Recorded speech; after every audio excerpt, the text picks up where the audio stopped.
ఈ వీడియోలో మనం తెలంగాణ హైకోర్టుకి సంబంధించి 28 జూన్ షిఫ్ట్ 2 అండి రికార్డ్ అసిస్టెంట్ అది చేస్తున్నామండి. సో మెమరీ బెస్ట్ క్వశ్చన్స్ ఉన్నాయి కదా, అవి డిస్కస్ చేద్దాము. అండ్ ప్రీవియస్ వీడియోలో వచ్చేసి నేను 24కి రిలేటెడ్వి అండ్ 28 జూన్వి కూడా ఫస్ట్ షిఫ్ట్ క్వశ్చన్స్ అయితే అప్లోడ్ చేశాను. ఇంకా ఎవరైనా చూడకపోతే వెళ్ళి చూడొచ్చు. అండ్ లేట్ చేయకుండా వీడియో స్టార్ట్ చేసేద్దామండి. సో మనకి ఫస్ట్ క్వశ్చన్ వచ్చేసి ఖిల్జీ వంశ స్థాపకుడు ఎవరు అని చెప్పేసి అడిగారండి. సో దీనికి ఆన్సర్ వచ్చేసి జలాలుద్దీన్ ఫిరోజ్ ఖిల్జీ అండి. ఈయన 1290 క్రీస్తు శకం 1219లో అయితే ఈ ఖిల్జీ వంశాన్ని స్థాపించాడు. దీనికి రాజధాని వచ్చేసి ఢిల్లీ అండి.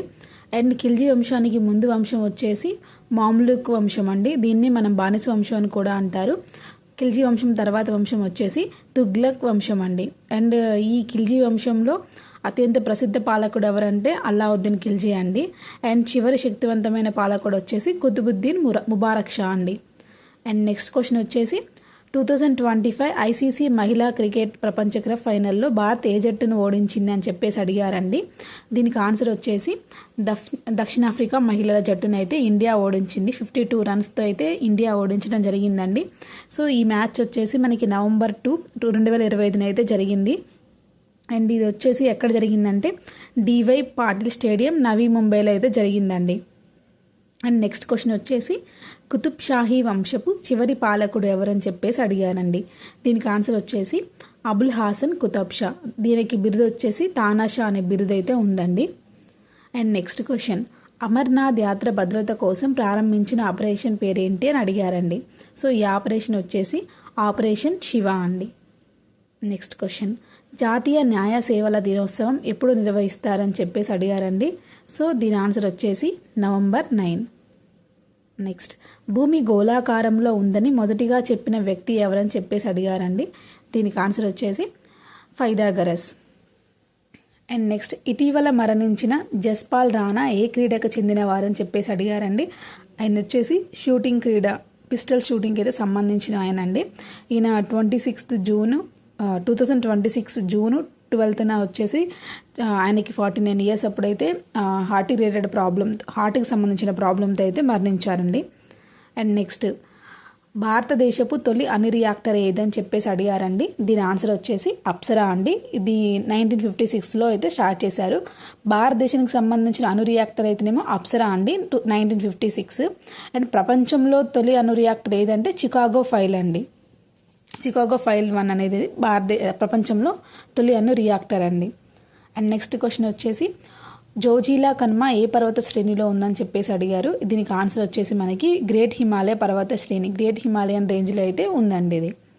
అండ్ నెక్స్ట్ తేజాస్ యుద్ధ విమానం రూపకర్త ఎవరు అని చెప్పేసి అడిగారండి. దీనికి ఆన్సర్ వచ్చేసి కోట హరినారాయణ గారు. అండ్ నెక్స్ట్ నీరు ఏ ఉష్ణోగ్రత వద్ద గడ్డ కడుతుందని చెప్పేసి అడిగారండి. దీనికి ఆన్సర్ వచ్చేసి 0 డిగ్రీ సెల్సియస్ అండి. అండ్ నెక్స్ట్ అంతర్జాతీయ అంతరిక్ష కేంద్రంలో ISSలో 195 రోజులు గడిపిన భారత సంతతికి చెందిన వ్యోమగామి ఎవరని చెప్పేసి అడిగారండి. దీనికి ఆన్సర్ వచ్చేసి సునీతా విలియమ్స్ గారండి. అండ్ నెక్స్ట్ భారత జాతీయ ఉద్యమంలో పాల్గొన్న తెలంగాణ మహిళ ఎవరని చెప్పేసి అడిగారండి. ఆమె సంగం లక్ష్మీబాయి గారు. అండ్ నెక్స్ట్ కాకతీయ రాజధానిని హన్మకొండ నుంచి ఓరుగల్లుకు మార్చిన రాజు ఎవరని చెప్పేసి అడిగారండి. దీనికైతే ఆన్సర్ రుద్రదేవుడు అండి. అండ్ మనకి రుద్రదేవుడు వచ్చేసి హన్మకొండ నుంచి ఓరుగల్లకైతే మార్చారు. అండ్ దీని పూర్తిగా మార్చిన రాజు ఎవరంటే మాత్రం గణపతి దేవుడు. సో కొన్ని బుక్స్లో రుద్రదేవుడు ఉంటుంది, కొన్ని బుక్స్లో గణపతి దేవుడు ఉంటుంది. సో వాళ్ళు ఎలా మార్కింగ్ ఇస్తారనేది అయితే మనకు ఐడియా లేదండి. శ్రీకృష్ణ కమిటీ కార్యదర్శి ఎవరు అని చెప్పేసి అడిగారండి. సో దీనికి ఆన్సర్ వచ్చేసి వికే దుగ్గల్ గారు. అండ్ నెక్స్ట్ బతుకమ్మ పండగ మొదటి రోజుని ఏమని పిలుస్తారని అడిగారండి. ఇది వచ్చేసి ఎంగిలి పూల బతుకమ్మ అని అయితే పిలుస్తారు. అండ్ నెక్స్ట్ సింగరేణి కాలరీస్ ప్రధాన కార్యాలయం ఎక్కడ ఉందని చెప్పేసి అడిగారండి. సో సింగరేణి కాలరీస్ ప్రధాన కార్యాలయం వచ్చేసి మనకి కొత్తగూడెంలో ఉందండి.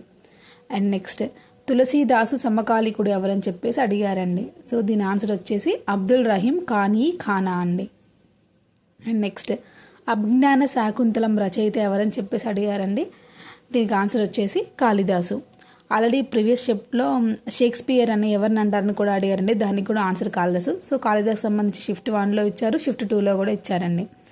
అండ్ నెక్స్ట్ ఋగ్వేద కాలం ప్రజలు తమను తాము ఏమని పిలుచుకునేవారని చెప్పేసి అడిగారండి. వాళ్ళని ఆర్యులు లేదా ఆర్యన్ అని పిలుచుకునేవారు. అండ్ నృత్య రత్నావళి రచయిత ఎవరని చెప్పేసి అడిగారండి. సో దీనికి ఆన్సర్ వచ్చేసి జాయాప సేనాని. ఇంతకుముందు కూడా ఏదో షిఫ్ట్లో వచ్చేసి మనకు అడిగారండి. నృత్య రత్నావళి అనేది అంటే ఏ బుక్ని బేస్ చేసుకుని రామప్ప టెంపుల్ని అయితే కట్టారని చెప్పేసి అడిగారు. దానికి ఆన్సర్ నృత్య రత్నావళి. దీంట్లోనేమో నృత్య రత్నావళి రచయిత ఎవరని చెప్పేసి అడిగారు, జాయప సేనాని. అండ్ భారత రాష్ట్రపతి తన రాజీనామాను ఎవరికి సమర్పిస్తారని చెప్పేసి అడిగారండి. సో దీనికి ఆన్సర్ వచ్చేసి ఉపరాష్ట్రపతికి అయితే సమర్పిస్తారండి. అండ్ నెక్స్ట్ భారతదేశంలో అత్యంత ఎత్తైన జలపాతం ఏదని అడిగారండి. ఇది వచ్చేసి మనకి కుంచికల్ జలపాతం. అండ్ నెక్స్ట్ భారత ప్రభుత్వ రక్షణ మంత్రి ఎవరని చెప్పేసి అడిగారండి. దీనికి ఆన్సర్ వచ్చేసి రాజ్నాథ్ సింగ్. అండ్ నెక్స్ట్ స్వతంత్ర భారతదేశపు తొలి హోం మంత్రి ఎవరైతే అడిగారండి. అండ్ దీనికి ఆన్సర్ వచ్చేసి సర్దార్ వల్లభాయ్ పటేల్ గారండి. అండ్ నెక్స్ట్ 26th క్వశ్చన్ వచ్చేసి కేంద్ర సమాచార కమిషన్ ప్రస్తుత ప్రధాన సమాచార కమిషనర్ ఎవరని చెప్పేసి అడిగారండి. దీని ఆన్సర్ వచ్చేసి రాజ్ కుమార్ గోయల్ గారు.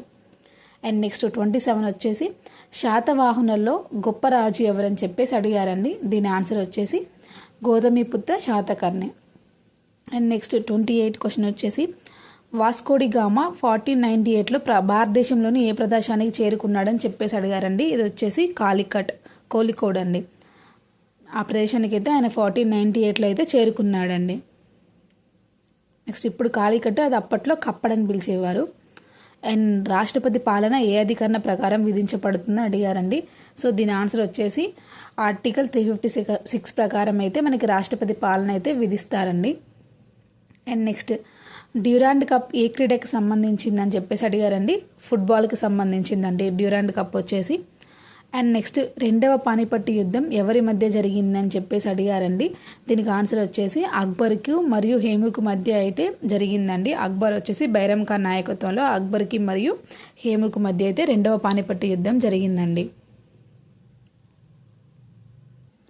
అండ్ మనకి రెండవ పానిపట్టు యుద్ధం వచ్చేసి నవంబర్ 5, 1556లో అయితే జరిగిందండి. అండ్ మొదటి పానిపట్టు యుద్ధం వచ్చేసి మనకి ఏప్రిల్ 21, 1526లో అయితే జరిగింది. ఇది వచ్చేసి మనకి బాబర్కి మరియు ఇబ్రహీం లోడికి మధ్య జరిగింది.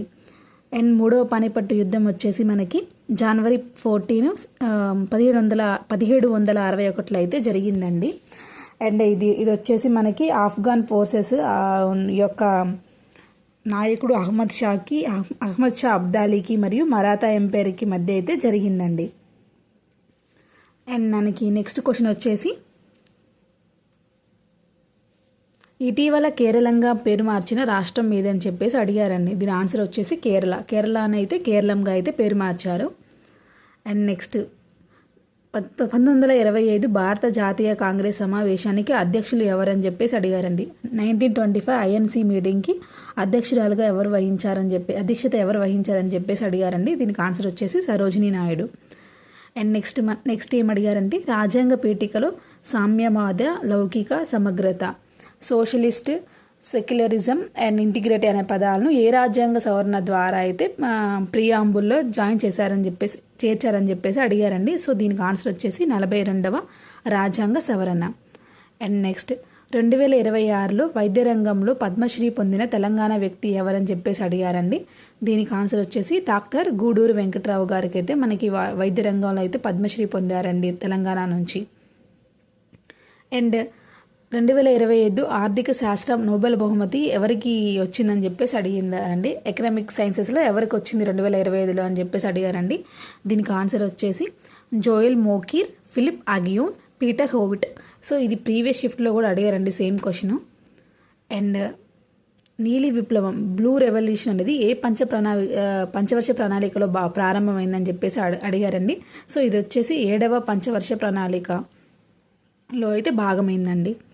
And next Indian civil service ఐసీఎస్లో ఎంపికైన తొలి భారతీయుడు ఎవరని చెప్పేసి అడిగారండి. సో దీనికి ఆన్సర్ వచ్చేసి సత్యేంద్రనాథ్ ఠాగూర్ గారండి. సో ఆయన ఫస్ట్ సివిల్ సర్వీస్లో క్వాలిఫై అయిన ఆయన ఎవరంటే సత్యేంద్రనాథ్ ఠాగూర్ గారు. అండ్ నెక్స్ట్ భారత అటార్నీ జనరల్ ప్రధాన విధి ఏంటి అని చెప్పేసి అడిగారంటే అటార్నీ జనరల్ యొక్క రోల్ ఏంటని చెప్పేసి అడిగారండి. సో ఇది వచ్చేసి భారత ప్రభుత్వానికి ప్రధాన న్యాయ సలహాదారుగా వ్యవహరించడం మరియు ప్రభుత్వం తరపున న్యాయస్థానంలో వాదించడం అనేది భారత అటార్నీ జనరల్ యొక్క ప్రధాన విధి అండి. అండ్ నెక్స్ట్ ప్రొహిబిషన్ రిట్ ఎవరిపై జారీ చేయబడుతుందని చెప్పేసి అడిగారండి. సో దీనికి ఆన్సర్ వచ్చేసి దిగువ న్యాయస్థానాలు మరియు న్యాయ అర్ధ న్యాయ ట్రైబ్యునల్లపై అయితే ప్రొహిబిషన్ రిట్ అనేది ఏర్పాటు చేసింది. అంటే వాటి అధికారాలకి పరిమితులు ఉన్నాయని పరిమితిని విధించడం కోసం అయితే ఈ ప్రొహిబిషన్ రిట్ అయితే జారీ చేస్తారండి. అండ్ నెక్స్ట్ 2024-25లో అత్యధిక తలసరి ఆదాయం కలిగిన రాష్ట్రం ఏదని చెప్పేసి అడిగారండి. పర్ క్యాపిటల్ ఇన్కమ్ స్టేట్ ఏదని చెప్పేసి అడిగారు. సో దీని ఆన్సర్ వచ్చేసి మనకి తెలంగాణ. అండ్ ఇందిరమ్మ ఇల్లు పథకం ఏ రాష్ట్రానికి చెందిందని చెప్పేసి అడిగారండి. సో దీనికి ఆన్సర్ కూడా తెలంగాణనే అండి. అండ్ ఆల్మట్టి ఆనకట్ట ఏ నదిపై నిర్మించారని చెప్పేసి అడిగారండి. ఆల్మట్టి ఆనకట్ట వచ్చేసి మనకి కృష్ణా నదిపై అయితే నిర్మించారు. అండ్ 2026 అంతర్జాతీయ యోగా దినోత్సవం థీమ్ ఏంటని అడిగారండి. సో దీనికి థీమ్ వచ్చేసి యోగా ఫర్ హెల్తీ ఏజింగ్ అనేది అయితే 2026 అంతర్జాతీయ యోగా దినోత్సవం యొక్క థీమ్ అండి. అండ్ నెక్స్ట్ రాజీనామా చేసిన తొలి భారత ప్రధానమంత్రి ఎవరని చెప్పేసి అడిగారండి. సో దీనికి ఆన్సర్ వచ్చేసి మనకి మొరార్జీ దేశాయ్ గారు అయితే ఫస్ట్ రాజీనామా చేసిన తొలి భారత ప్రధాని అండి. అండ్ నెక్స్ట్ మనకి పనిచేసే హక్కు ఉంటుంది, రైట్ టు వర్క్ అనేది ఉంటుంది కదండి, అది ఏ అధికరణలో ఉంది అని చెప్పేసి అడిగారండి. సో ఇది వచ్చేసి 41వ అధికరణ డైరెక్ట్ ప్రిన్సిపల్స్ అంటే ప్రిన్సిపల్స్ నుంచి అయితే మనకి ఇది ఉంటుందండి. 41 ఆర్టికల్ పనిచేసే హక్కు గురించి ఆదేశిక సూత్రాల్లోని 41వ అధికరణం అయితే మనకి పనిచేసే హక్కు గురించి అయితే తెలుపుతుందండి. అండ్ నెక్స్ట్ మహాత్మా గాంధీని జాతిపిత అని మొదటగా సంబోధించిన వ్యక్తి ఎవరని చెప్పేసి అడిగారండి. రాష్ట్రపిత అని చెప్పేసి ఎవరు పిలిచారని చెప్పేసి అడిగారండి. అది వచ్చేసి మనకి సుభాష్ చంద్రబోస్ గారు అయితే పిలిచారు. అండ్ నెక్స్ట్ భూమికి అత్యంత సమీప గ్రహం ఏది అని చెప్పేసి అడిగారండి. దీనికి ఆన్సర్ వచ్చేసి వీనస్, శుక్రుడు అండి. అండ్ ప్రీవియస్ షిఫ్ట్లో కూడా మనకి సూర్యుడికి అత్యంత సమీప గ్రహం ఏదని చెప్పేసి అడిగారండి. దానికి ఆన్సర్ వచ్చేసి బుధుడు. అండ్ సో ఇది ఎగ్జామ్లో సూర్యుడికి అత్యంత సమీప గ్రహం ఏదని అడిగారా, భూమికి అత్యంత సమీప గ్రహం ఏది అడిగారైతే ఐడియా లేదు. సో రెండింటికి ఆన్సర్ చూసుకోండి. భూమికి అత్యంత సమీప గ్రహం వచ్చేసి శుక్రుడు వీనస్, సూర్యుడికి వచ్చేసి బుధుడు మెర్క్యూరీ అండి. అండ్ ప్రీవియస్ షిఫ్ట్లో కూడా సేమ్ క్వశ్చన్స్ అడిగారు, గుర్తుంచుకోండి. అండ్ నెక్స్ట్ తొలి తెలుగు కావ్యం ఏదని చెప్పేసి అడిగారండి మనకి. అది వచ్చేసి మనకి ఆంధ్ర మహాభారతం. తొలి తెలుగు కావ్యం అయితే ఆంధ్ర మహాభారతం అండి. దీన్ని నన్నయ్య రాశారు. మొదటి అచ్చ తెలుగు కావ్యం అంటే మాత్రం యాయాతి చరిత్రం అండి. దీన్ని పొన్నగంటి తెలగనారుడైతే రాశారండి. సో ఈ రెండిట్లో ఏదనేది ఎగ్జాక్ట్గా మీరు చూసుకోండి. అండ్ నెక్స్ట్ నాగేటి సల్లల్లా నా తెలంగాణ అనే పాటని ఎవరు రచించారని చెప్పేసి అడిగారండి. సో దీనికి ఆన్సర్ వచ్చేసి నందిని సిద్ధారెడ్డి గారు అయితే ఈ పాటని రచించారండి. అండ్ నెక్స్ట్ జల్ జంగల్ జమీన్ అనే నినాదాన్ని ఎవరిచ్చారని చెప్పేసి అడిగారండి. సో దీనికి వచ్చేసి కొమరం భీమ్ గారు అయితే ఈ నినాదాన్ని ఇచ్చారండి. సో వేరే ఆప్షన్స్ అయితే వేరే వాళ్ళు వేరేలాగా స్టూడెంట్స్ నాకు పెట్టారు కానీ ఆన్సర్. సో అదైతే రాంగ్ అండి. దీనికి ఆన్సర్ వచ్చేసి జల్ జంగల్ జమీన్ నినాదాన్ని ఇచ్చింది మనకి కొమరం భీమ్ గారండి. అండ్ నెక్స్ట్ జాతీయీకరించని బ్యాంక్ ఏదని అడిగారండి. నేషనలైజ్ కాని బ్యాంక్ ఏదని చెప్పేసి అడిగారండి మనకి. సో దీనికి ఆన్సర్ వచ్చేసి హెచ్డిఎఫ్సి బ్యాంక్. ఆప్షన్స్లో అయితే హెచ్డిఎఫ్సి బ్యాంక్ ఇచ్చారండి. హెచ్డిఎఫ్సి బ్యాంక్ కాకుండా ఐసిఐసిఐ బ్యాంక్ కూడా జాతీయీకరణ కూడా అది కూడా జాతీయీకరణ చేయని బ్యాంకేనండి. అండ్ నెక్స్ట్ తెలంగాణ తల్లి విగ్రహ రూపకర్త ఎవరని చెప్పేసి అడిగారండి. దీనికి ఆన్సర్ వచ్చేసి మనకి బీవీఆర్ చారి గారు అయితే దాని విగ్రహ రూపకర్త అండి. అండ్ నెక్స్ట్ బౌద్ధమత త్రిరత్నాలలో లేనిది ఏదని చెప్పేసి అడిగారండి. సో దీనికి ఆన్సర్ వచ్చేసి నిర్వాణం అయితే బౌద్ధమత త్రిరత్నాలలో అయితే లేదండి. అండ్ ఇస్రో ప్రధాన కార్యాలయం ఎక్కడ ఉందని చెప్పేసి అడిగారండి. సో దీనికి ఆన్సర్ వచ్చేసి బెంగళూరు. సో ఈ క్వశ్చన్ కూడా క్లారిటీ లేదండి. ఇస్రో హెడ్ క్వార్టర్స్ ఎక్కడుందని అడిగారా, లేకపోతే ఇస్రో స్పేస్ అప్లికేషన్ సెంటర్ ఎక్కడుందని అడిగారా తెలియదండి. సో ఇస్రో హెడ్ క్వార్టర్స్ వచ్చేసి మనకి బెంగళూరు అండి. ఇస్రో స్పేస్ అప్లికేషన్ సెంటర్ వచ్చేసి మనకి అహ్మదాబాద్ అండి. సో ఇది కూడా క్లారిటీగా చూసుకోండి. అండ్ నెక్స్ట్ మనకి 56th క్వశ్చన్ వచ్చేసి భారతదేశపు చిట్ట చివరి వైస్రాయ్ ఎవరని చెప్పేసి అడిగారండి. దీనికి ఆన్సర్ వచ్చేసి లార్డ్ లూయిస్ మౌంట్ బ్యాటన్ అయితే భారతదేశపు చిట్ట చివరి వైస్రాయ్ అండి. అండ్ నెక్స్ట్ ప్రపంచంలో అతి పొడవైన నది ఏదని చెప్పేసి అడిగారండి. సో దీనికి ఆన్సర్ వచ్చేసి నైలు నది అండి. అండ్ నెక్స్ట్ జైన మతంలో మహావీరుడు చేర్చిన ఎక్స్ట్రా అదనపు సూత్రం ఏది అని చెప్పేసి అడిగారండి. సో ఆయన చేర్చింది ఏంటంటే బ్రహ్మచర్య అనే సూత్రాన్ని అయితే ఆయన అదనంగా అయితే చేర్చడం జరిగింది. అండ్ నాబార్డ్ వచ్చేసి దాని ప్రధాన విధి ఏంటని చెప్పేసి అడిగారండి. సో ఇది ఏంటంటే వ్యవసాయం మరియు గ్రామీణాభివృద్ధికి రుణాలు అందించడం మరియు వ్యవసాయం మరియు గ్రామీణ రుణ వ్యవస్థను అభివృద్ధి చేయడం అయితే నాబార్డ్ యొక్క ప్రధాన విధి అండి. సో ఈ 15 క్వశ్చన్స్ అయితే నాకు స్టూడెంట్ నుంచి వచ్చాయండి, 59 క్వశ్చన్స్. సో ఇవేంటంటే నేను నార్మల్గా క్వశ్చన్ అండ్ ఆన్సర్ చెప్పేశానండి. సో ఇదేంటంటే లెంతీ వీడియో అవుతుందని. అండ్ నెక్స్ట్ సపరేట్గా హిస్టరీకి సపరేట్గా, పాలిటిక్స్ సపరేట్గా, జాగ్రఫీ సపరేట్గా అయితే వీడియోస్ చేస్తానండి. సో దాంట్లో వచ్చేసి ఈచ్ అండ్ ఎవ్రీ క్వశ్చన్ అయితే మీకు ఎక్స్ప్లెయిన్ చేస్తాను. సో థ్యాంక్ యూ అండి. అండ్ ఈ క్వశ్చన్స్ అన్ని పంపించిన స్టూడెంట్స్కి కూడా వన్స్ అగైన్ థ్యాంక్స్ చెప్తున్నానండి. అండ్ మీకు ఇంకా ఎవరికైనా 25th జూన్వి కూడా క్వశ్చన్స్ కావాలి అనుకుంటే నాకు షేర్ చేయొచ్చు, కామెంట్స్లో అయినా షేర్ చేయొచ్చు, లేదా నేను టెలిగ్రామ్ లింక్ అనేది పెట్టానండి డిస్క్రిప్షన్లో, దాని నుంచి కూడా మీకు 25th జూన్ జరిగిన క్వశ్చన్స్ అయితే నాకు షేర్ చేయొచ్చు. ఇంకా ఎవరైనా మాకు సపరేట్గా హిస్టరీకి అండ్ పాలిటీకి అండ్ జాగ్రఫీకి ఎగ్జామ్లో వచ్చిన క్వశ్చన్స్ సపరేట్గా ఎక్స్ప్లెయిన్ చేయండి ఒక్కొక్క వీడియో చేసి, మాకు ప్రాసెస్ సర్వర్కి, ఆఫీస్ సబార్డినేట్కి యూజ్ అవుతుందని అనుకుంటే మాత్రం కామెంట్ చేయండి. నేను ఖచ్చితంగా వీడియో అయితే చేస్తాను సపరేట్గా. అండ్ ఇంకా ఏమైనా ఇంపార్టెంట్ బిట్స్ కానీ మీకు రిలేటెడ్ ఇన్ఫర్మేషన్ కానీ ఏమైనా ఉందనుకుంటే ప్రాసెస్ సర్వర్కి, ఆఫీస్ సబార్డినేట్కి కూడా నేను చేస్తానండి. సో వీడియో లేట్ అయినందుకు కొంచెం లేట్ అయిందండి. సో ఇంతవరకు అయితే నేను ఇన్ఫర్మేషన్ అయితే ప్రొవైడ్ చేశాను. సో ఇంకా రిమైనింగ్ ఆ ఒక క్వశ్చన్ ఎవరి దగ్గర ఉంటే కామెంట్లో చెప్పొచ్చు. ఏమైనా ఈ క్వశ్చన్స్లో మిస్టేక్స్ ఉన్నా అండ్ ఏమన్నా క్వశ్చన్స్ రాంగ్ ఉన్నా కూడా నాకు కామెంట్స్లో పెట్టండి. ఓకే అండి, థ్యాంక్ యూ.